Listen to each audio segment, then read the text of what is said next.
கட்டுமான நிறுவனத்திற்கு எதிரான அமலாக்கத்துறையினரின் விசாரணைக்கு தடை விதித்து சென்னை உயர்நீதிமன்றம் உத்தரவு பிறப்பித்துள்ளது. விவரங்களோடு இணைகிறார் நமது செய்தியாளர் சுரேஷ். வணக்கம் சுரேஷ். சென்னை உயர்நீதிமன்றம் பிறப்பித்திருக்கக்கூடிய இந்த உத்தரவின் முழு அம்சங்கள் என்னவாக உள்ளது? விவரங்கள். வணக்கம். சென்னையில் செயல்பட்டு வரக்கூடிய பிரபல கட்டுமான நிறுவனமான ஓசன் லைஃப் ஸ்பேஸ் நிறுவனத்தை எஸ்கே பீட்டர் மற்றும் ஸ்ரீராம் ஆகிய 2 பேர் இணைந்து தொடங்கினார்கள்.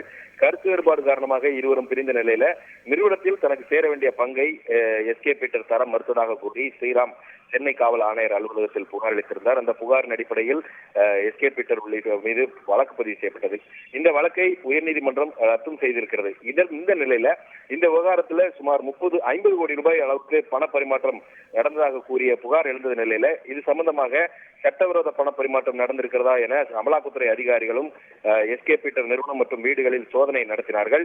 இதன் அடிப்படையில் அந்த நிறுவனத்துக்கு எதிராக அமலாக்கத்துறையினர் வழக்கு பதிவு செய்து உரிய ஆவணங்களுடன் விசாரணைக்கு ஆஜராகும்படி பீட்டருக்கு சம்மன் அனுப்பியது.